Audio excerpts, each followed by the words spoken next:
When everyone said silver was finished, we said 72.6. When the market panicked, we said hold.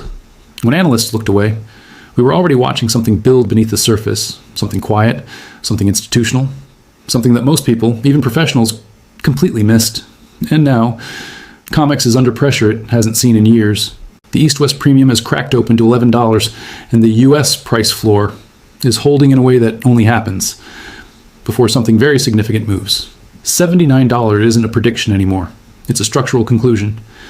But the question no one is asking is what happens after $79. That answer is exactly what this video is about. Welcome to Financial Crisis Explained, the channel where data leads and noise stays outside. Now, before we go any further, if you've been watching this channel for a while, think of subscribing like this. You know that one wise friend, the one you call before making any big decision, the one who never panics, never exaggerates, always has the numbers ready. Subscribing to this channel is like saving that friend's number in your phone. Don't lose the contact. One click. That's all. And one more thing. We are a global community here at Financial Crisis Explained. So tell us in the comments right now, where in the world are you watching from? Are you in Karachi, London, Dubai, New York, Toronto? Drop your city below, because the people in the comments here are not just viewers. They are serious minds from every corner of this world, trying to understand what is really happening before it happens to them. Now, let's get into it. February 6th. Most traders looked at that candle and saw nothing unusual. A routine pullback, a minor dip in a volatile commodity, something to wait out, or worse, something to exit from. But beneath that single daily candle on the silver chart, something structural was forming. Something that had nothing to do with fear, sentiment, or the noise flooding financial media at the time. It had everything to do with data, and the data was speaking clearly to anyone disciplined enough to listen. That candle marked a level, 72.6. Not a round number, not a psychologically convenient figure that retail traders place on charts to feel confident. It was a precise, structurally derived support zone, identified through price displacement analysis, historical demand behavior, and institutional positioning patterns that had been quietly accumulating beneath the surface for weeks. The call was made, the level was published, the reasoning was laid out with clarity. 72.6 to 70, support zone. If price held, displacement would follow. If displacement confirmed, the first target was 75, then 77. At the time, very few took it seriously. That is the nature of accurate analysis. It is almost always unpopular before it is proven correct. Silver did what the data said it would do. Price held the zone. Displacement confirmed. And as of this recording, silver is trading at 75.5, having bounced precisely from the mapped support, moving exactly within the projected trajectory. This is not mentioned to celebrate a prediction. It is mentioned because the mechanism that created that bounce is still active. And understanding that mechanism is the difference between reacting to markets and reading them. So what exactly held at 72.6? To answer that, one must understand what a price floor actually is, not in the textbook definition sense, but in the real institutional geopolitical sense that governs commodity markets at the highest level.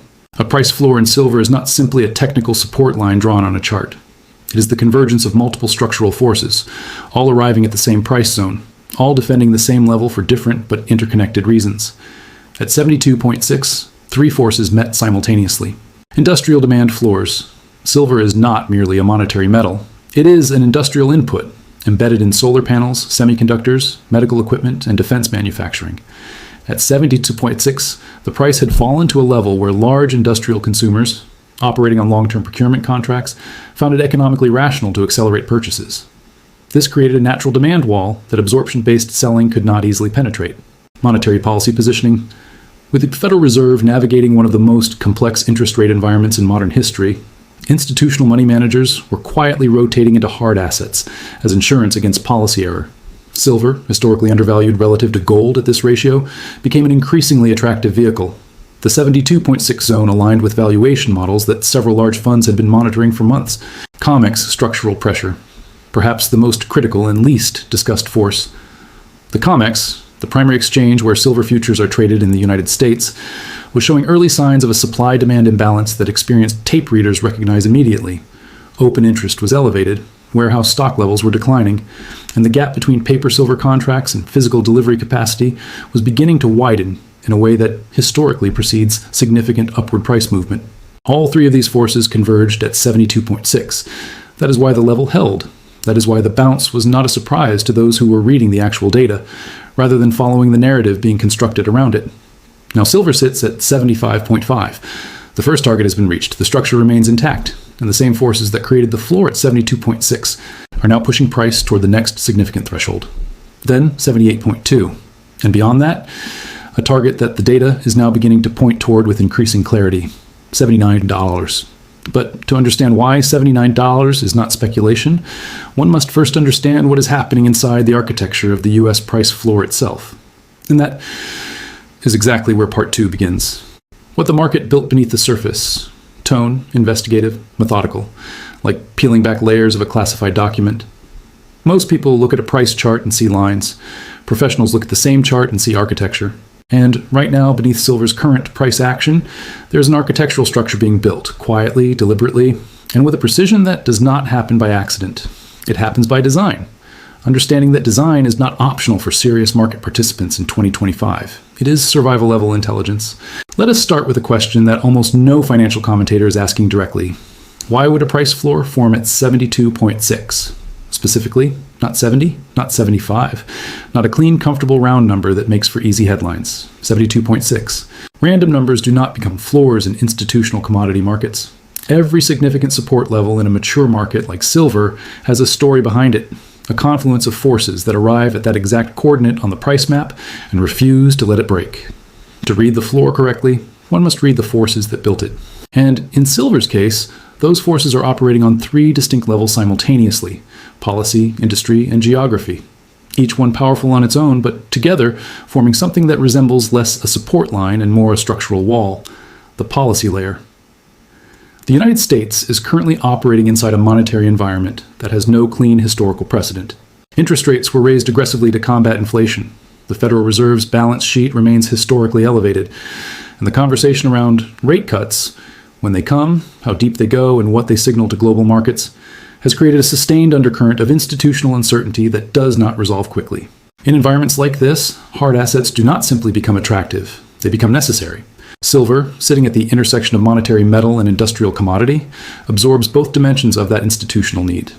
Fund managers who cannot justify gold at its current valuation relative to historical ratios begin migrating capital into silver, quietly, methodically, and in volumes that do not show up in retail sentiment surveys. At 72.6, this migration had been underway for weeks before the bounce was visible on the chart. The chart confirmed what the policy environment had already made inevitable: the industrial layer. Here's a fact that does not receive the attention it deserves in mainstream financial commentary.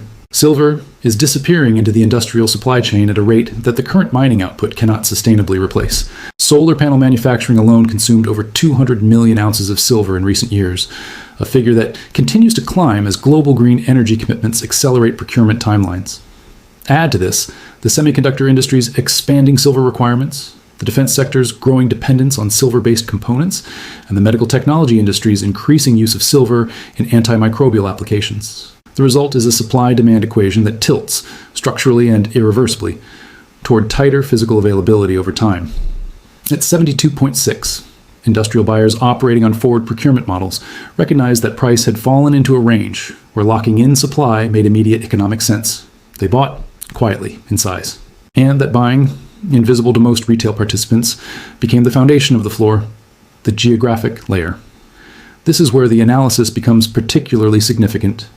The $11 premium between Shanghai futures, trading at 88, and Western spot prices, sitting at 75, is not a market anomaly to be dismissed. It is a signal. When Eastern markets price a commodity materially higher than Western markets for a sustained period, it indicates one of two things.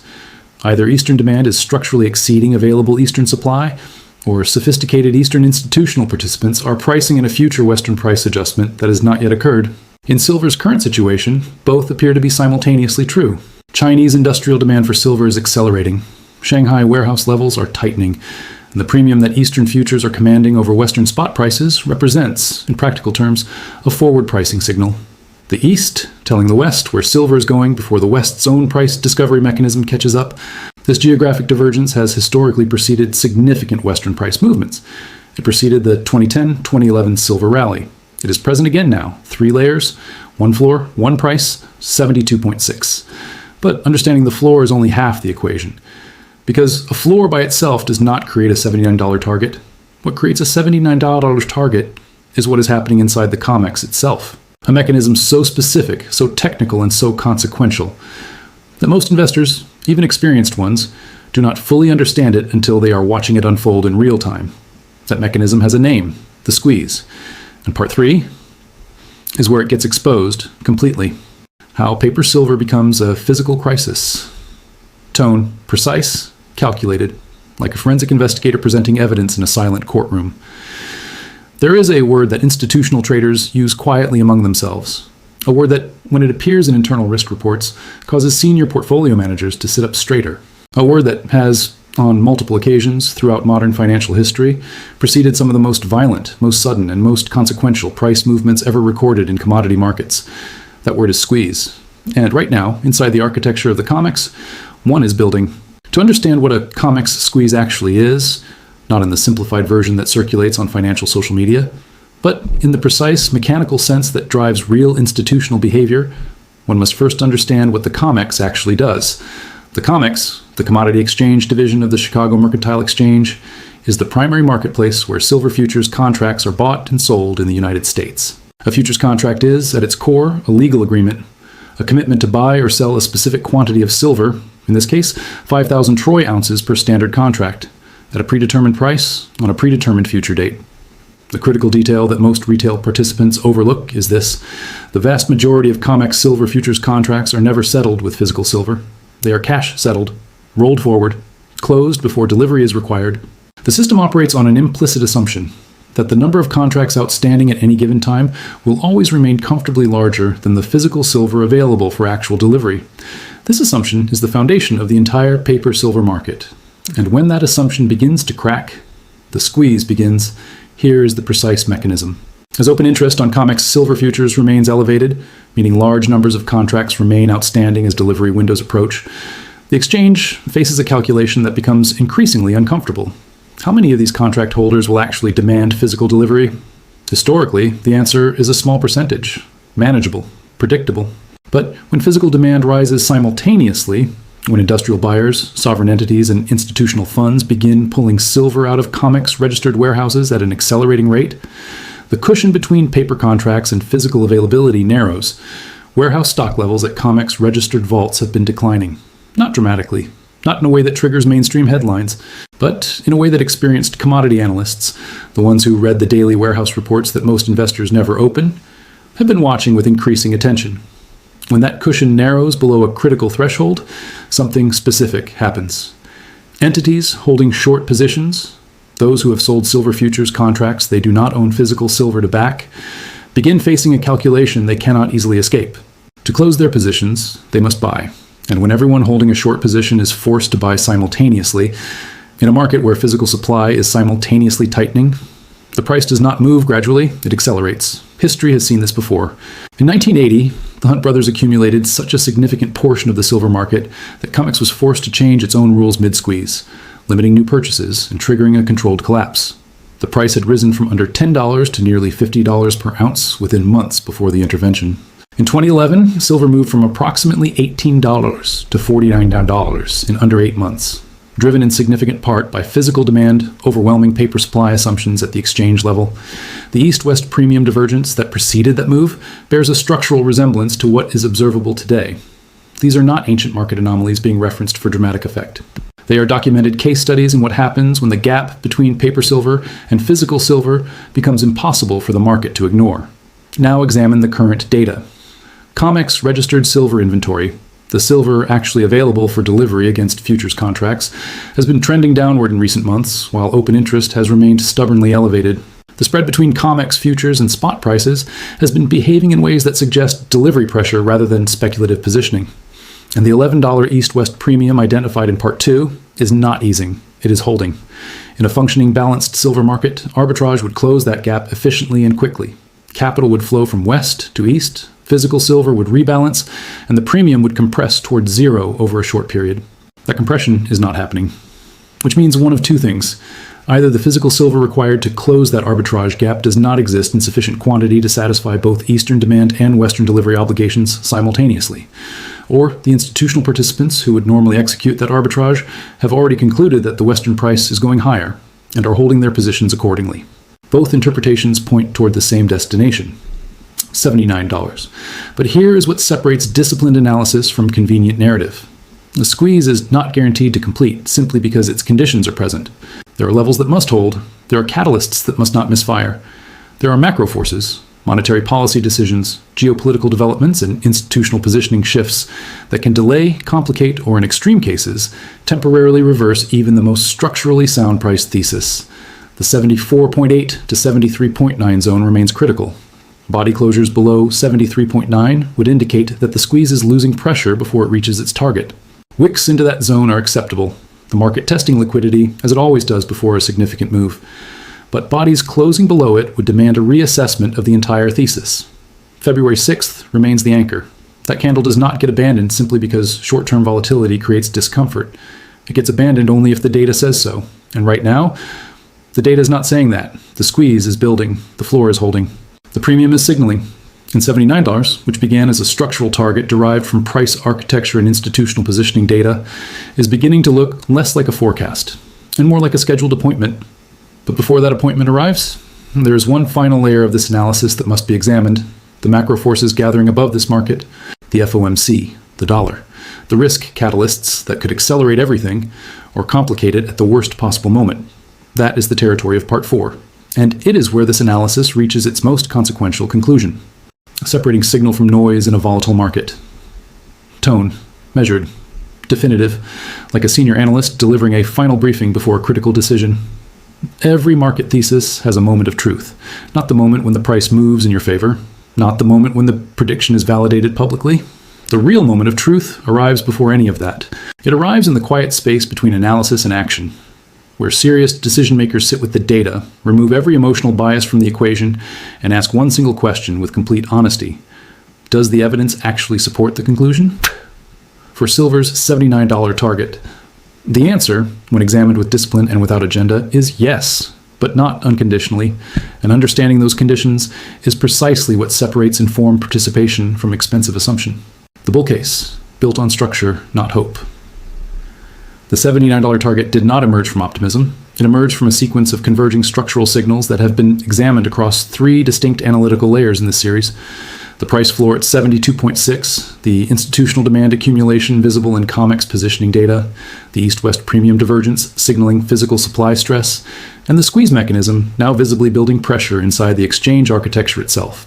When these forces align simultaneously, which they currently do, commodity markets have a documented historical tendency to complete their structural moves with a velocity and a magnitude that consistently surprises participants who were not watching the architecture being built.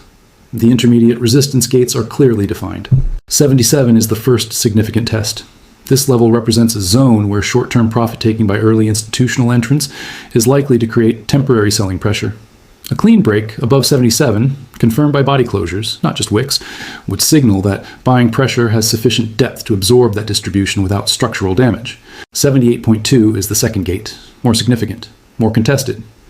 This level aligns with a prior consolidation zone that left unfilled institutional orders on both sides of the market. A sustained move through 78.2 would effectively remove the final layer of organized resistance between current price and the $79 target. Beyond 78.2, the path to 79 becomes, in technical terms, relatively open, not guaranteed, never guaranteed, but structurally unobstructed in a way that the levels below it are not, the macro catalyst layer.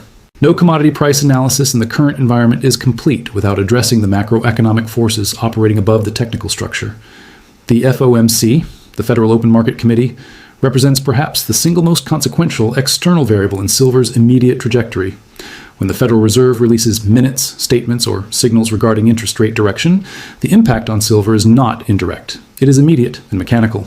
A dovish signal, language suggesting rate cuts are approaching sooner or more aggressively than market consensus expects, compresses real yields, weakens the dollar's relative strength, and simultaneously increases silver's attractiveness as both a monetary asset and an inflation hedge.